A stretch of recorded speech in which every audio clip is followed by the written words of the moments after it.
kami adalah yang pertama adalah perbaikan data untuk data-data penerima bantuan. Kami akan kerjasama dengan Kementerian Dalam Negeri terutama terkait data kependudukan dan perguruan tinggi yang ada di wilayah masing-masing. Karena menurut saya akan sangat lebih baik kalau kami melibatkan perguruan tinggi juga di dalam implementasi kami di lapangan.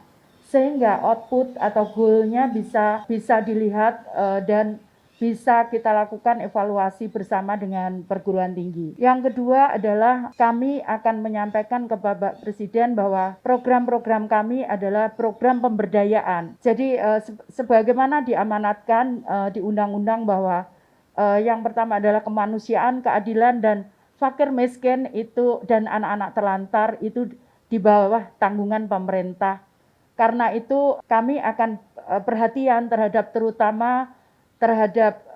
anak-anak terlantar, kemudian fakir miskin, itu yang akan kami prioritaskan untuk program pemberdayaannya. Sehingga anak-anak kita bukan hanya menengadahkan tangan, tapi mereka bisa melakukan segala sesuatu, termasuk yang sudah kami lakukan sebelumnya adalah bagaimana meskipun mereka disabilitas, namun mereka bisa berguna dan bermanfaat. Juga anak-anak jalanan mereka bisa berguna untuk bangsa dan negara kita.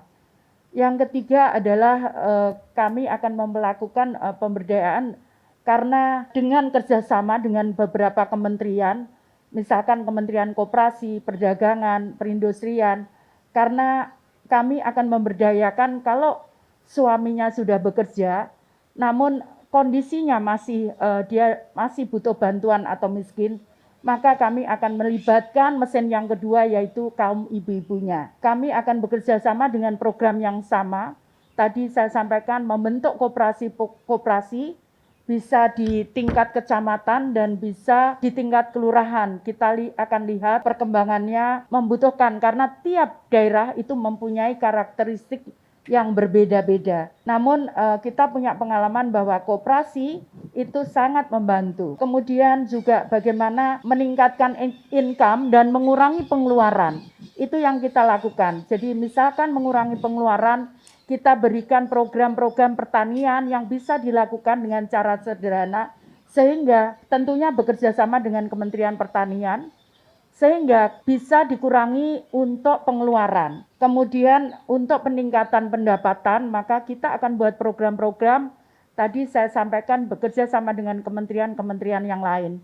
Tentunya kalau kita bisa bersama-sama, tentunya percepatan untuk pengurangan kemiskinan dan pengurangan terutama untuk warga yang membutuhkan penyandang disabilitas dan kemudian masalah sosial, itu bisa ditangani secara komprehensif dan terintegrasi.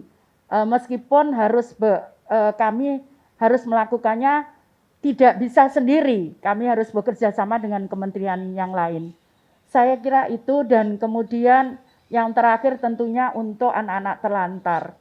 Kita ingin bahwa anak-anak semua mendapatkan hak untuk dia bisa mendapatkan akses pendidikannya. Mereka juga harus mendapatkan hak untuk kesehatannya. Karena itu kami juga akan bekerja sama dengan Kementerian Kesehatan untuk bagaimana mengelola kesehatan yang kita berikan bisa mempunyai hak untuk warga memang yang penyandang permasalahan sosial. Itu yang harus kita tangani secara bersama-sama.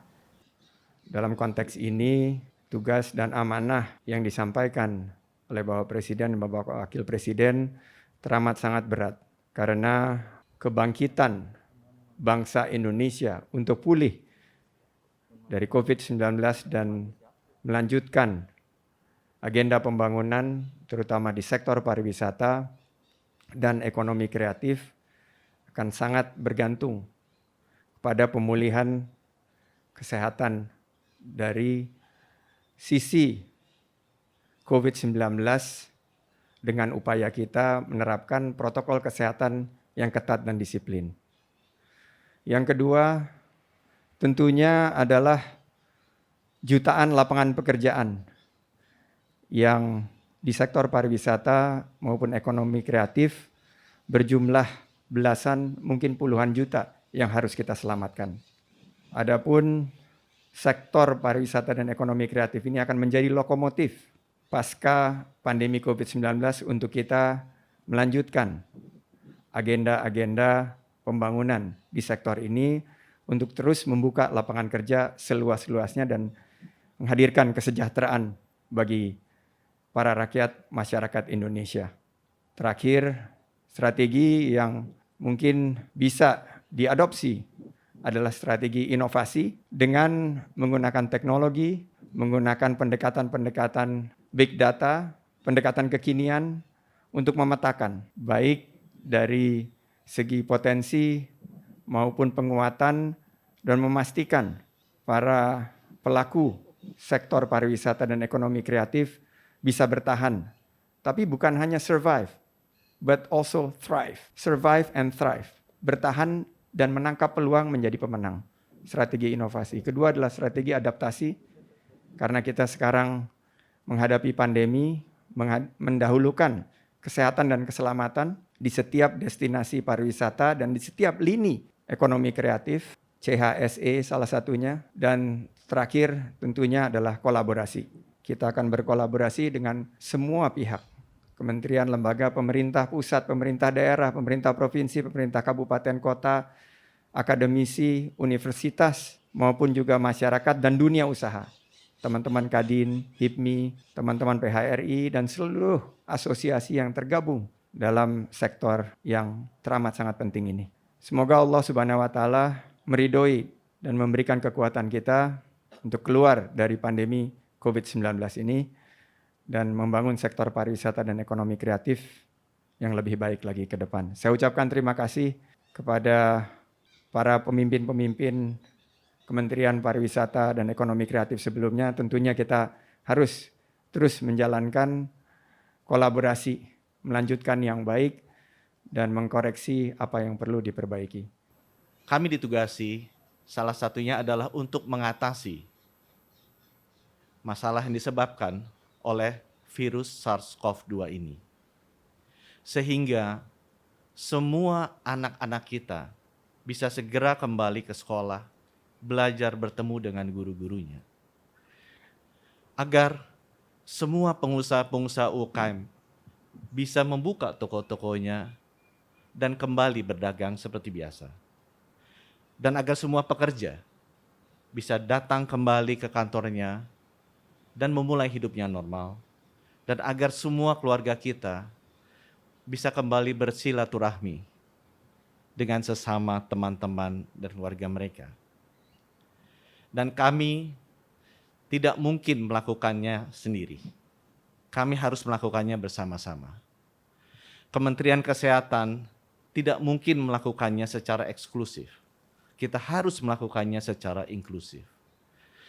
Dan kami percaya tidak cukup pemerintah membuat program-program pemerintah sendiri, tapi ini harus merupakan suatu gerakan yang dilakukan bersama-sama dengan seluruh rakyat Indonesia.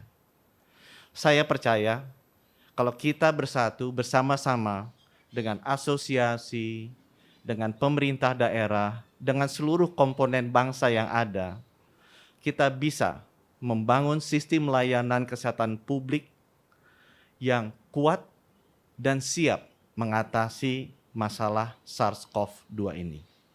Dan kita juga bisa mempersiapkan sistem layanan kesehatan publik yang siap, kuat, mumpuni, agar generasi sesudah kita bisa menghadapi SARS-CoV-3 atau SARS-CoV-4 yang kita tidak tahu kapan datangnya. Semoga Indonesia saat ini pasti lebih baik dari Indonesia masa lalu, dan semoga Indonesia masa depan selalu lebih baik dari Indonesia masa kini.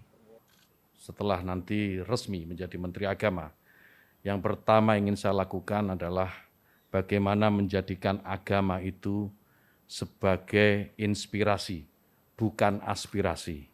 Artinya apa? Bahwa agama sebisa mungkin tidak lagi digunakan menjadi alat politik, baik untuk menentang pemerintah maupun merebut kekuasaan, atau mungkin untuk tujuan-tujuan yang lain. Agama biar menjadi inspirasi dan biarkan agama itu membawa nilai-nilai kebaikan, nilai-nilai kedamaian dalam kehidupan berbangsa dan bernegara. Kemudian yang kedua tentu tugas yang tidak mudah, yaitu bagaimana bisa meningkatkan yang pertama adalah ukhuwah Islamiyah. Kenapa ukhuwah Islamiyah? Karena kita tahu bahwa mayoritas warga negara ini adalah pemeluk agama Islam. Maka negara ini akan damai, negara ini akan tentram jika sesama Muslim, sesama umat Islam ini memiliki ukhuwah atau persatuan di antara mereka. Yang kedua, meningkatkan ukhuwah watoniyah atau persaudaraan sesama warga bangsa. Kenapa ini penting? Karena kita tahu bahwa Indonesia ini merdeka, Indonesia ini lepas dari jajahan kolonial, itu karena perjuangan oleh semua agama, bukan hanya Islam.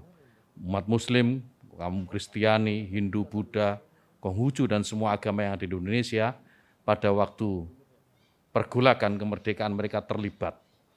Sehingga maka penting ukhuwah watoniyah ini kemudian kita bangkitkan kembali, agar tidak ada satu kelompok pun, tidak ada satu agama pun yang mengklaim merasa paling memiliki negara ini. Semua berhak memiliki negara ini.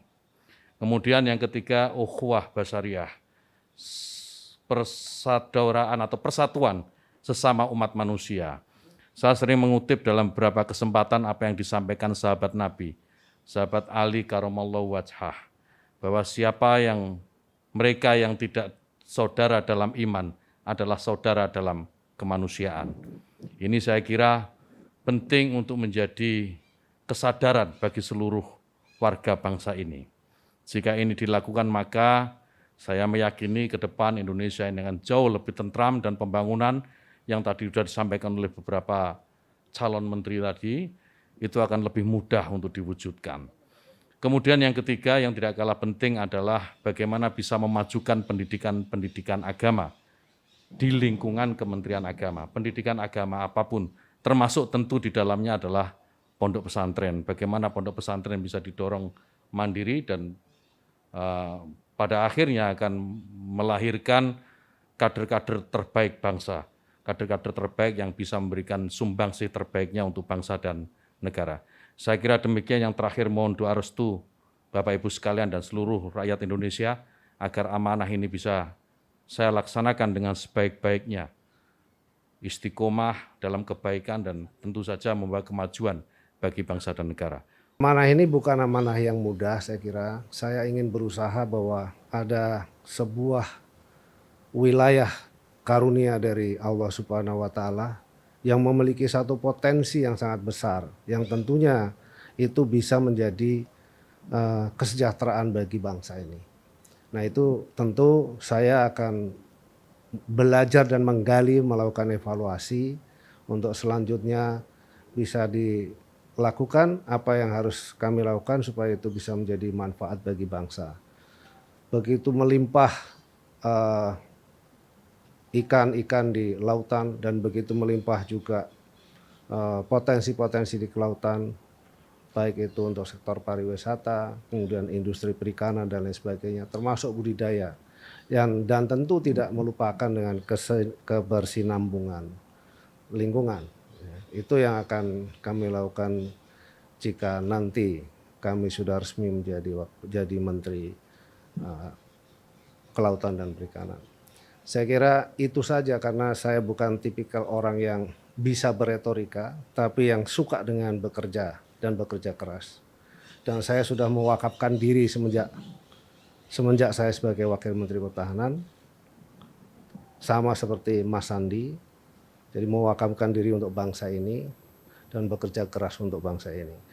Saya berjanji akan bekerja sekuat mungkin, sepandai mungkin, secakap mungkin, untuk memastikan perekonomian Indonesia akan lebih baik di masa yang akan datang. Seperti kita ketahui bahwa ekonomi dunia berada pada situasi yang sangat sulit. Beliau mempercayakan saya untuk memimpin Kementerian Perdagangan, dan Kementerian Perdagangan ini adalah sesuatu lembaga yang mekanismenya adalah memastikan bahwa arus barang berjalan dengan baik, kegiatan ekonomi berjalan dengan baik, agar kesejahteraan dapat tercipta bagi rakyat Indonesia. Pada saat yang bersamaan, saya akan berjanji karena Menteri Perdagangan itu kalau dianalogikan sama seperti wasit bertinju. Pembeli penjualnya adalah petinjunya dan rakyat Indonesia adalah penontonnya.